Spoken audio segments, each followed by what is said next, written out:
சூப்பரான ஒரு அப்டேட் தான் எடுத்துகிட்டு வந்திருக்கேன். என்னன்னு சொல்லிட்டு நீங்களே வீடியோ வந்து கடைசி வரைக்கும் பாருங்கள்.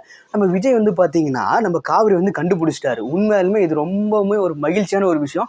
அது எப்படி கண்டுபிடிச்சாரு அப்படின்னா, நம்ம ஸ்கூலுக்கு போயிருக்கிறாரு. ஸ்கூலில் பார்த்தீங்கன்னா இல்லை, நான் பிரின்சிபல் கிட்ட பேசி அவங்க வீட்டுக்கு அட்ரஸை வாங்கி வீட்டுக்கிட்ட போயிட்டார். வீட்டுக்கிட்ட போயிட்டோன்னா யாருமே இல்லை, வீடு பூட்டியிருக்கு. அதுவும் சும்மா விடலை, பக்கத்தில் இருக்கிற ஒரு அம்மாவை கூப்பிட்டு இவங்க வந்து ஒரு ஃபோட்டோ காவிரியோட ஃபோட்டோ காமிச்சு இவங்க இருக்காங்களா இங்கே அப்படின்னு கன்ஃபர்மேஷனே வாங்கிட்டார். உண்மையாலுமே இதெல்லாம் பார்க்கும்போது ரொம்ப சந்தோஷமா இருக்குது. விஜய் பார்த்தீங்கன்னா ரொம்ப கிளவராக வேலை பார்க்குறேன்னே சொல்லலாம். இது 5 வருஷத்துக்கு முன்னாடி பார்த்துருக்கலாம் அப்படின்னு நம்ம எல்லாம் உங்கள் மைண்ட் வாய்ஸ் எனக்கு கேட்குது. பட் இருந்தாலும் நோ ப்ராப்ளம், ஓகே ஏதாவது முடிஞ்சிருச்சு அப்படின்னு சொல்லலாம். இப்போ நம்ம தாத்தாவை போயிட்டு என்ன பண்ண போகிறாருன்னு தெரில விஜய். தாத்தா வந்து உண்மை சொல்கிறாரா இல்லை பொய் சொல்கிறாரா, மழுப்பி பேசுகிறாரா, கூட வேறு சித்தப்பா இருக்கிறாரு, அவர் வந்து உள்ளே பூந்து ஏதாவது ஒன்று குட்டையை வந்து குழப்புவாரா அப்படின்னு சொல்லிட்டு ரொம்பவுமே வந்து மக்கள் மத்தியில் ஒரு பீதியாக பேசிகிட்டு இருக்காங்க. பார்க்கலாம் இது என்ன நடக்க போகுதுன்னு சொல்லிட்டு.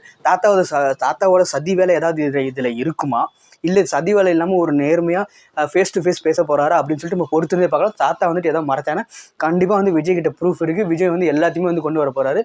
என்ன நடக்க போகுது அப்படின்னு சொல்லிட்டு பொறுத்திருந்தே பார்க்கலாம். தாத்தா வந்து மறைக்காமல் கண்டிப்பாக வந்து நம்ம விஜய் கிட்ட இந்த ஒரு உண்மையை சொல்லணும்னு எதிர்பார்க்கப்படுது. நீங்களும் அப்படி எதிர்பார்க்குறீங்க, நம்ம சேனல் வந்து சப்ஸ்கிரைப் பண்ணிக்க. கீழே உங்கள் கமெண்ட் செக்ஷனில் கமெண்ட் தெரிவிங்க. உங்களுக்கு என்ன கமெண்ட் வந்து தெரிவிக்கணும், விஜய் காவேரி வந்து சேரணும் அப்படின்னு நினச்சிங்கன்னா கீழே வந்து கமெண்ட் செக்ஷனில் வீக்கான்னு சொல்லிட்டு போடுங்க. கண்டிப்பாக பார்க்கலாம் எத்தனை பேருக்கு வந்துட்டு ஆசைப்படுறீங்க விஜயும் காவேரி வந்து சேரணும்னு சொல்லிட்டு. விஜய் வந்து ரொம்ப ஈகராக இருக்கார் காவேரியை பார்க்கறதுக்கு. ஆனால் அதுக்கு முன்னாடி காவேரி தானா அதுன்னு தெரிஞ்சுக்கிறதுக்கு நம்ம தாத்தா வந்து கேட்குறாரு. தாத்தா வந்து கேட்டு கன்ஃபார்ம் பண்ணுறாரு என்ன பண்ண போகிறாரு அப்படின்னு சொல்லிட்டு பார்க்கலாம். தாத்தா கிட்ட போய் வந்துட்டு கேட்க போகிறாரு. தாத்தா வந்து என்ன பண்ணுறாருன்னா ஆமாம் விஜய் அப்படின்னு சொல்லிட்டு சொல்கிறாரு. உண்மையுமே பார்த்தீங்கன்னா அது ஒரு பெரிய ஒரு ட்விஸ்ட் வந்து ஓப்பன் பண்ணுவார்னு நான் நினைக்கிறேன். எதனால் ஏன் அப்படின்னா ஒரு சில்லியான ஒரு ரீசன். எதனால் இப்போ பசுபதினால தான் அப்படின்னு. பசுபதி வந்து அவர் எப்படியே சமாளிச்சிட்டு இருக்காரு, எதுக்கே அந்த வேலை அப்படின்ற மாதிரி தான் இருக்குது. சரி ஓகே ஏதோ பண்ணிட்டீங்க. லாஸ்ட்டாக பார்த்தீங்கன்னா 5 years ஆயிடுச்சு, அந்த பொண்ணு வந்து பெருசாகிடுச்சு, கொஞ்சம் சேர்த்து வைங்கன்னா அப்பயும் சேர்த்து வைக்க மாட்டேன் அப்படின்னு சொல்லிட்டு ரொம்பவுமே அட்டமெண்ட்டாகவே இருக்கிறாரு நம்ம தாத்தா.